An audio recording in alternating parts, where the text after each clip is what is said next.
The night Minjun Park chose his date for his brother's wedding, he didn't pick a model, a social media influencer, or the daughter of a political ally.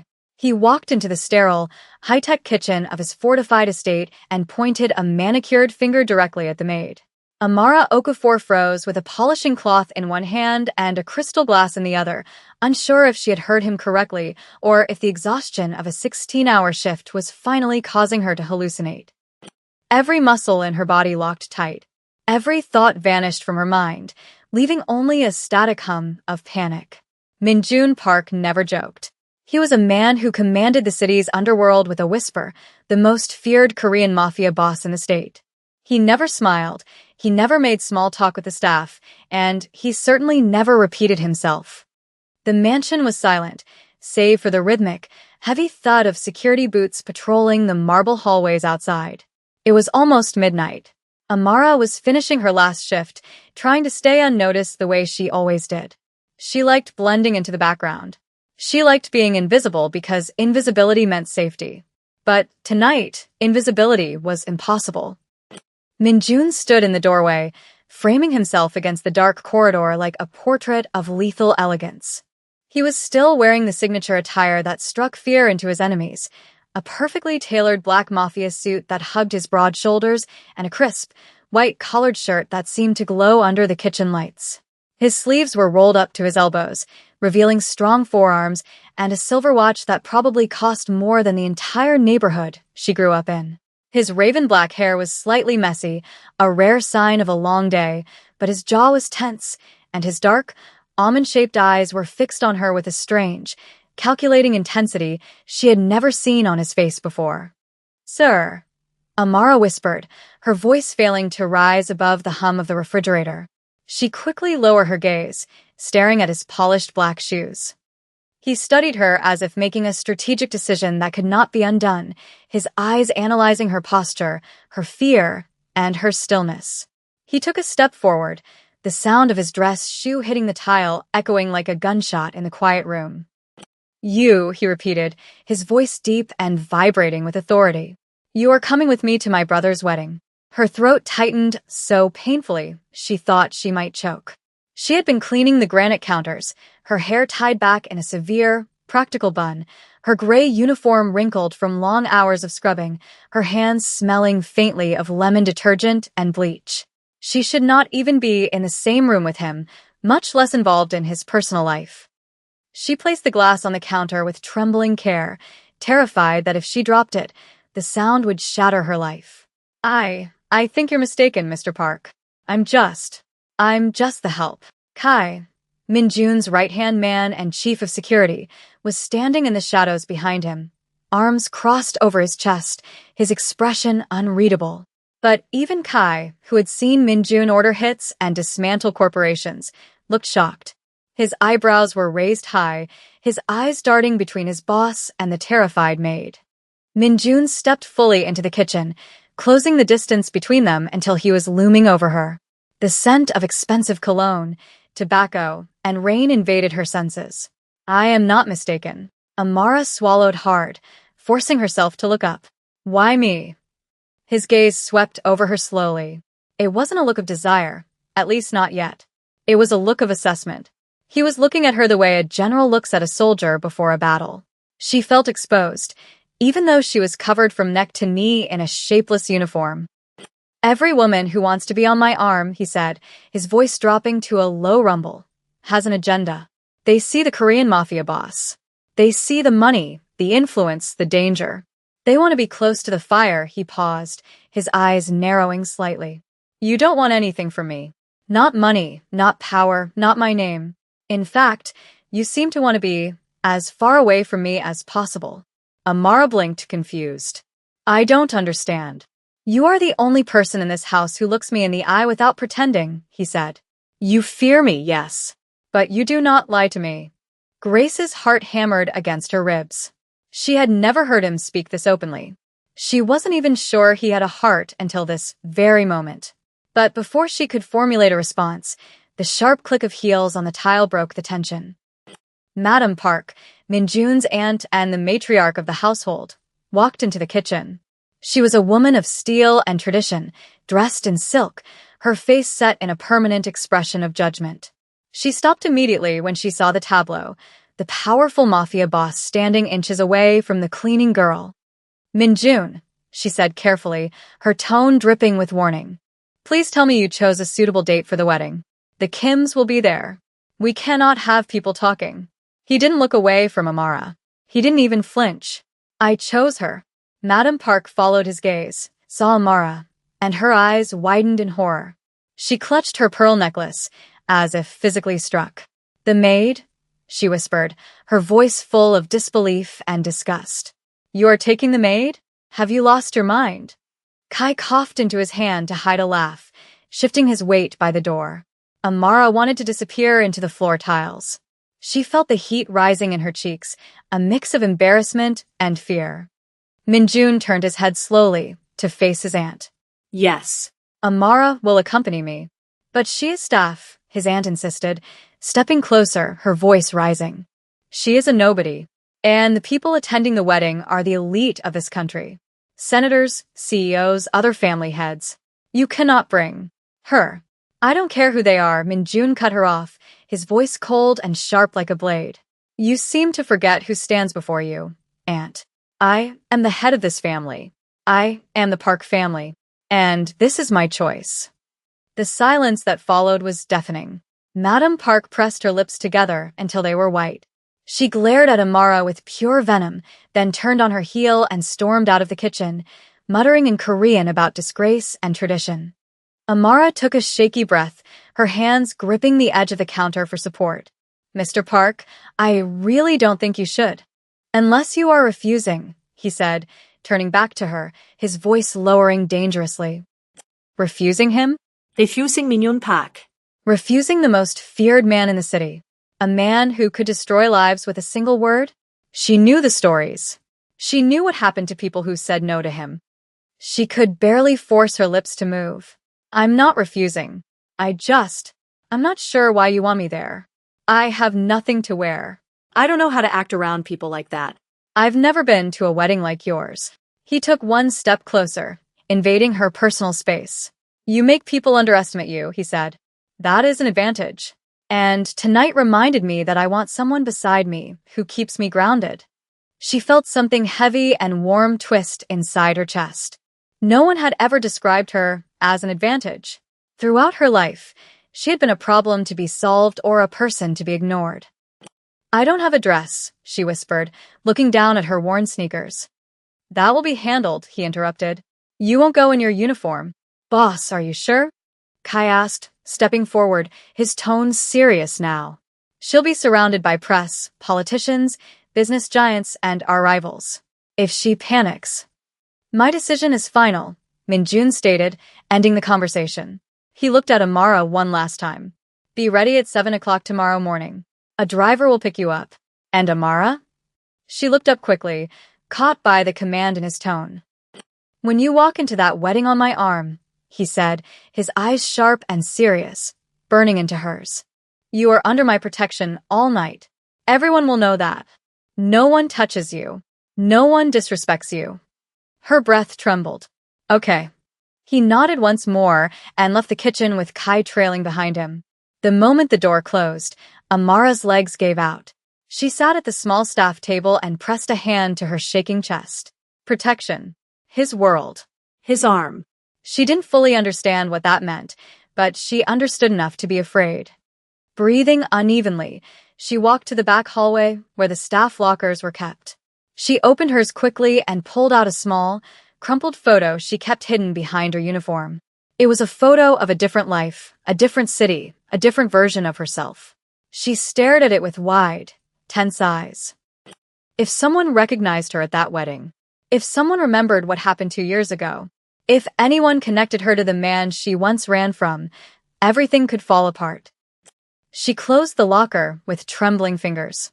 Tomorrow she would walk into a world where she absolutely did not belong. Tomorrow, every eye in that room would be on her. And she had no idea what Minjun Park had just dragged her into. Amara barely slept. Every time she closed her eyes, she saw Minjun standing in the kitchen doorway, his voice echoing in her head. "You are under my protection." By 6 o'clock in the morning, She was standing in front of the small mirror of the staff bathroom, still in her uniform, hair tied up, dark circles under her eyes. Nothing had changed on the outside, but inside, everything felt different. What kind of woman becomes the date of a Korean mafia boss overnight? Certainly not her. At 7 o'clock sharp, the house shook with movement. Security walked faster. Staff whispered in the corridors. A black armored SUV waited outside the staff entrance, not the main one. Amara stepped out slowly, heart pounding against her ribs. Kai stood beside the SUV, checking his watch. "You're on time," he said, sounding relieved. He opened the door. "Get in." She sat quietly in the back seat as the car pulled away from the mansion. The city flashed by the tinted windows, cold morning light reflecting on the glass buildings. "Where are we going?" Amara asked, her voice small. "To prepare you," Kai replied simply from the driver's seat. Boss wants everything perfect. Perfect. Perfect for Minjun Park standards was a terrifying concept. The SUV stopped in front of an upscale penthouse building downtown. Amara hesitated before stepping out. She felt completely out of place with her old uniform and worn sneakers. Inside the private elevator, Kai pressed the button for the top floor. "You nervous?" he asked, glancing at her reflection in the metal doors. Amara nodded. "Just follow his lead," Kai sighed. "Don't overthink it. And don't fight it. The boss knows what he's doing." The elevator opened to a huge penthouse filled with natural light, polished floors, ivory sofas, and windows overlooking the entire skyline. A woman in her 40s, stylish and confident, walked toward Amara. "You must be Amara," she said with a warm smile. I am Soin. "Minjun called me personally," Sujin continued, circling Amara. "We have a lot of work to do." Two assistants appeared and guided Amara to a large dressing room. She tried to protest. "I'm just..." Sujin stopped her gently. "I know who you are, and I know what is happening tonight. Listen to me, Amara. You are not just anything. Not for tonight. Minjun does not bring casual dates to family weddings." Amara swallowed hard. "But I don't belong in places like this." Sujin stepped closer, lifting Amara's chin with kind fingers. "Every woman belongs where she is respected. And Minjun Park clearly respects you." The preparation took hours. The first step was the hair. They undid her tight bun and washed the chemical smell of cleaning supplies away. Sujin's fingers moved carefully, applying treatments, brushing, and styling. When she was done, Amara's hair fell in soft, voluminous waves that framed her face, giving her a softness she hadn't seen in years. Next came the makeup. Sujin used rich, warm tones that complemented Amara's deep skin tone. She highlighted her cheekbones and gave her a natural glow. Amara stared at her reflection, almost frightened by the new face looking back. She looked powerful. But then Sujin stepped aside and revealed the dress. It was hanging on a golden rack, isolated from the rest. A floor-length, stunning emerald green gown. Amara's breath vanished. I can't wear that." Sujin smiled. "Oh, yes, you can." Minjun picked the color himself. He said black was too common and red was too aggressive. He wanted you in green. "Why?" Amara whispered. "Because green is the color of life," Sujin said softly. "And he said you are the most alive thing in his world." Amara's stomach twisted. He picked it. Sujin helped her step into the dress. As the silk slid over Amara's skin, she felt the world tilt. The fabric hugged her curves perfectly, the emerald color making her skin radiate. The neckline was elegant but bold. When the zipper closed, she didn't recognize the woman in the mirror. A shy knock came at the door. "Sujin? Is she ready?" It was Kai. "Come in," Sujin called. Kai stepped in. He froze mid-sentence. His eyes widened slightly. For the first time since she met him, the stoic security chief was speechless. "I'll take that as approval," Sujin smirked. Kai cleared his throat, regaining his composure. Yes. "That will work. The boss is waiting downstairs." They rode the elevator down again. Amara couldn't stop touching the fabric of the dress, afraid it would turn back into her uniform at any moment. Outside, another SUV waited. But this time, Minjun stepped out as soon as the car arrived. He was breathtaking. He wore a fresh black Mafia suit, tailored to perfection, the white shirt crisp against his tan skin. His hair was styled back, revealing his sharp forehead and intense eyes. He looked untouchable. Minjun walked toward her slowly, his eyes never leaving hers. For a moment, Amara forgot how to breathe. Kai opened the back door automatically, but Minjun didn't move toward it. He stood in front of Amara, his expression completely unreadable. When he finally spoke, his voice was lower than she expected. Turn around. Amara hesitated, heat rising to her cheeks, but she obeyed. She turned slowly, letting him take in the dress, the hair, the change. When she faced him again, his jaw flexed. He stepped closer, too close, and fixed a strand of her hair behind her ear with a slow, deliberate touch. His fingers were warm against her skin. You look, he paused, his eyes lingering on her face, perfect. The word made her heart race uncontrollably. Minjun held out his hand. Not a command, but an invitation. Ready? No, she admitted in a whisper. He smirked faintly, the closest she had seen to a smile. Good. I don't trust people who walk into danger without fear. She swallowed. Is it really danger? His eyes locked onto hers. Everything in my world is danger, Amara. He guided her into the SUV, his hand resting possessively at the small of her back. Inside the car, their shoulders almost touched. The tension was so thick she could feel it in the air. Why green? She asked softly as the car merged into traffic. Minjun turned his head toward her. Because everyone expects the Mafia boss to bring a woman in red or black. Green is unexpected. It demands attention without asking for it. He looked at her profile. Like you. The car drove through the city, approaching the luxurious hotel where the wedding would take place. The closer they got, the more anxious Amara felt. Minjun extended his hand again, palm up. Amara. She looked at it, then at him. You walk in with me, he said. You stay on my arm. You do not talk to anyone alone. You do not leave my side. I will not let anything happen to you tonight. Why? She asked, her voice trembling. Why are you doing all this for a maid? A long silence followed. His jaw clenched. Finally, he said, because when I look at you, I don't see a maid. I see the only real thing I have left. The car stopped. Cameras flashed outside. Guests turned their heads. People whispered at the sight of the Park family convoy arriving. Minjun offered his hand, once more. Amara took it. He stepped out first, tall, powerful, commanding. Then he helped her out. As her emerald dress touched the ground and she straightened herself beside him, the entire front entrance of the hotel went silent. Whispers erupted instantly. Who is she? Is that Minjun Park? Is that the maid? Look at that dress. Minjun placed his hand on the small of her back, guiding her through the stunned crowd with confidence, possession, and a strange hint of pride.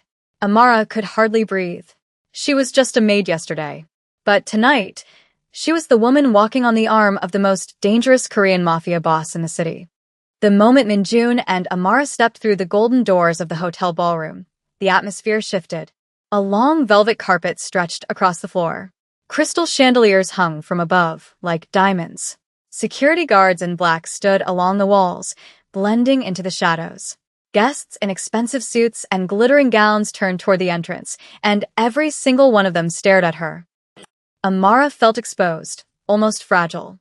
But Minjun's hand remained firm on her back, a constant reminder of his promise. He didn't rush.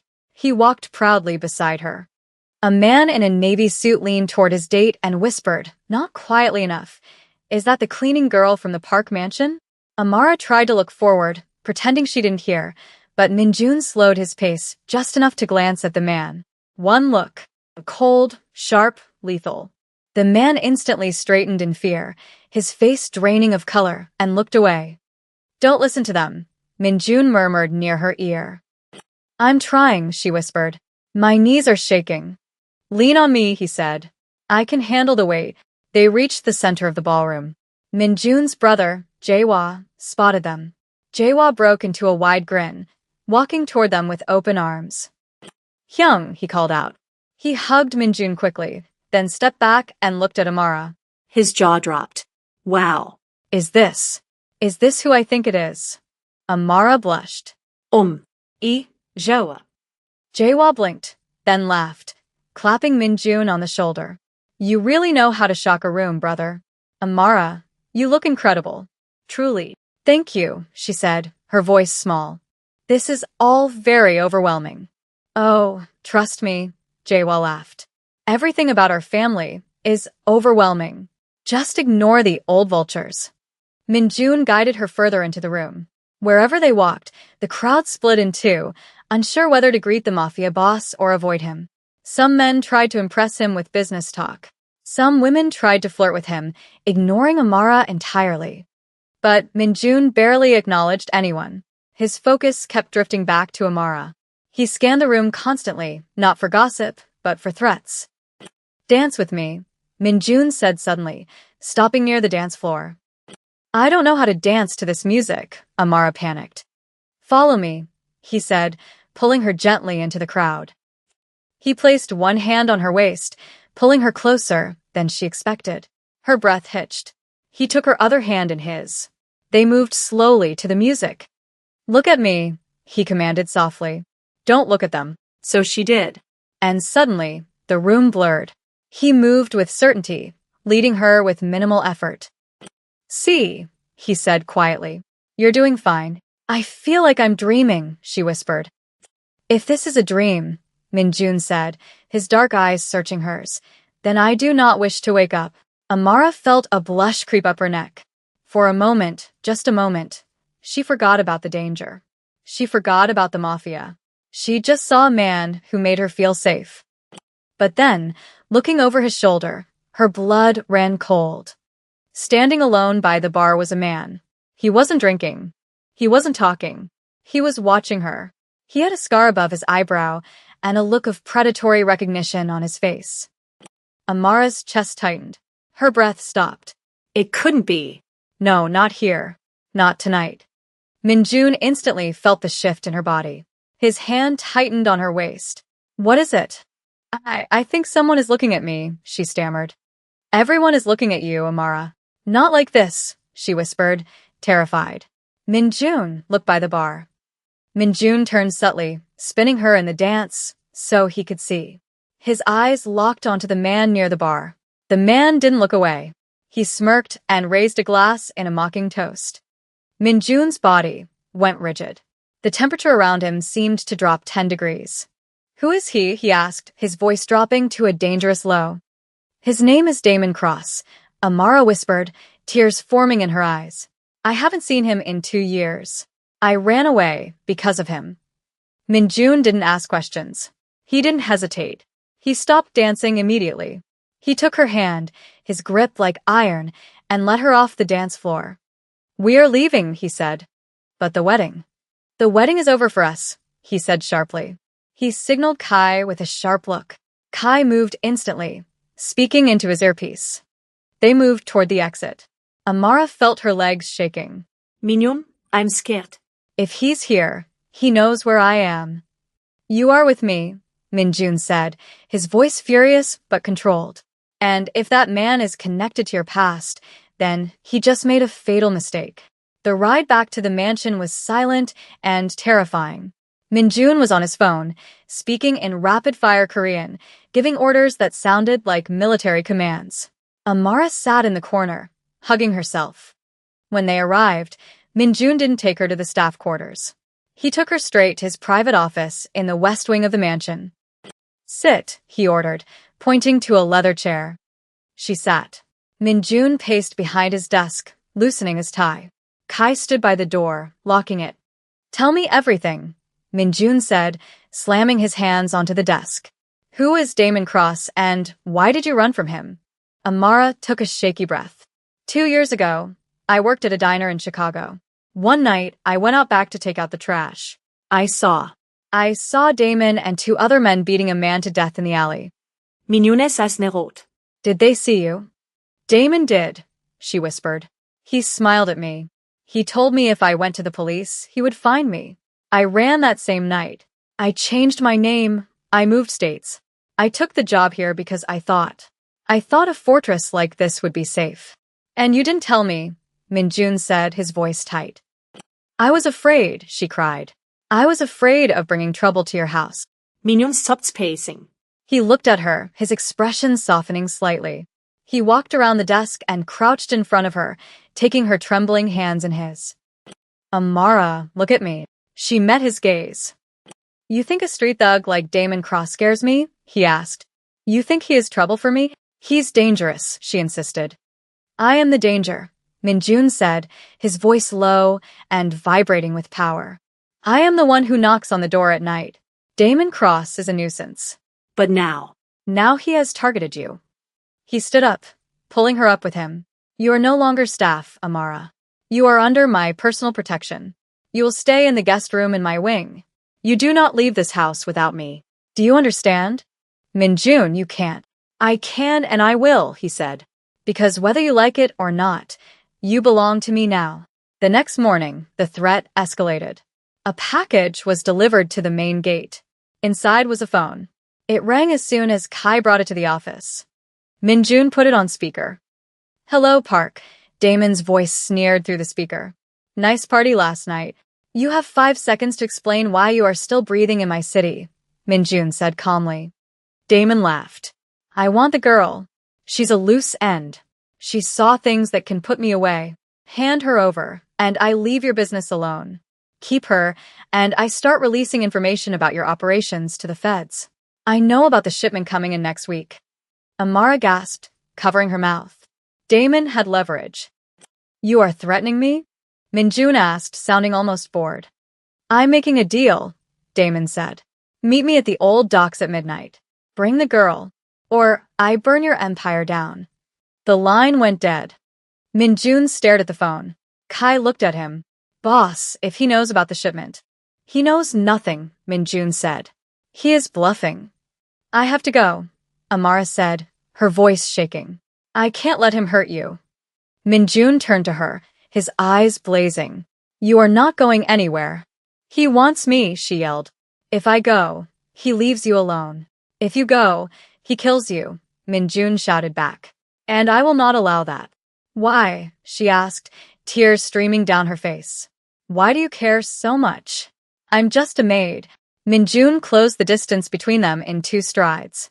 He grabbed her shoulders, his grip desperate. Because you are the only person who makes me feel human, he confessed, his voice raw. Because when I walked into that kitchen, I didn't see a maid.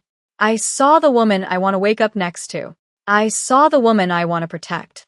Amara stared at him, stunned. We are going to the docks, Minjun said, regaining his composure. But we are not going to surrender. We are going to end this. The docks were dark and smelled of salt and rust. 3 black SUVs rolled into the open space. Minjun stepped out, flanked by Kai and 6 other guards. He wore a tactical vest over his white shirt. He opened the back door and helped Amara out. She was wearing a bulletproof vest under a jacket. Stay behind me, he ordered. Damon Cross stood under a flickering streetlight with 4 of his own men. He grinned when he saw them. Smart choice, Park, Damon called out. Send her over. Minjun stepped forward, shielding Amara with his body. I am not here to trade. Damon frowned. Then why are you here? To give you a choice, Minjun said. You leave this city right now or you die here. Damon laughed, pulling a gun from his waistband. I have the leverage, Park. I have the info. You have nothing, Minjun said. He snapped his fingers. Suddenly, floodlights from the surrounding cranes turned on, blinding Damon and his men. Red laser dots appeared on their chests. Minjun's snipers were everywhere. You are playing checkers, Minjun said coldly. I am playing chess. I own these docks. I own the police captain you thought you were bribing. And I own the ground you are standing on. Damon's face went pale. He looked around, realizing he was completely surrounded. And as for the evidence against you, Minjun continued, pulling out his own phone. My team hacked your cloud storage an hour ago. We found the video of the murder. It has already been sent to the FBI anonymously. They are on their way to your safe house right now. Damon dropped his gun. His men raised their hands. It's over, Minjun said. Get out of my sight. If I ever see you near her again, There will be no police. Only me. Damon scrambled into his car with his men and sped away, defeated. Amara let out a sob of relief. Minjun turned to her immediately, the cold mask falling away. He pulled her into his arms, burying his face in her neck. "You're safe," he whispered. "I told you. You're safe." Back at the mansion, the adrenaline faded, leaving only exhaustion and a strange, electric tension. They stood in the middle of Minjun's bedroom. "You saved my life," Amara said softly. "You risked everything." "I risked nothing that mattered more than you," he replied. He took off his jacket and tossed it on a chair. He looked at her, really looked at her. "Amara," he said, "I cannot go back to how things were. I cannot have you cleaning my kitchen while I sit in this office, wanting you." "I don't want to go back either," she admitted, stepping closer. "I am a dangerous man," he warned. "My life is not easy. There will be other enemies. There will be other nights like this." "I know," she said. She reached out and took his hand, her dark skin contrasting against his. "But I don't want to be safe if it means being without you." Minjun exhaled, a sound of pure relief. He cupped her face with both hands. Then stay. "Not as my maid, as my partner, as my love." "Yes," she whispered. He kissed her then. It wasn't a tentative kiss, it was a claiming. It was deep and passionate, full of all the words he couldn't say. The Korean Mafia boss, the man who never smiled, the man who feared nothing, had fallen. And he had fallen hard. As they stood there, wrapped in each other's arms, Amara realized that the green dress wasn't a costume. It was the beginning of her new life. A life where she wasn't invisible. A life where she was loved by the most dangerous man in the world, and for the first time, she wasn't afraid. This story reminds us that love often arrives in the most unexpected forms, and that true strength is not just about wielding power, but about knowing when to protect those who are vulnerable. Minjun's journey teaches us that judging someone by their social status, whether a maid or a mafia boss, blinds us to their true character and integrity. It highlights the moral value of facing our pasts with courage, as Amara did, rather than letting fear dictate our futures. Furthermore, it shows that vulnerability is a strength. Minjun only found true happiness when he lowered his walls and allowed himself to trust. Ultimately, the story is a testament to the fact that everyone deserves to be seen, respected, and loved for who they are, not what they do for a living. What did you think about Minjun's decision to risk his empire for Amara? Do you think you could be as brave as Amara was in facing her past? Let us know your thoughts in the comments below. If you enjoyed this emotional roller coaster of romance and danger, please subscribe to our channel and hit the like button. Thank you for watching.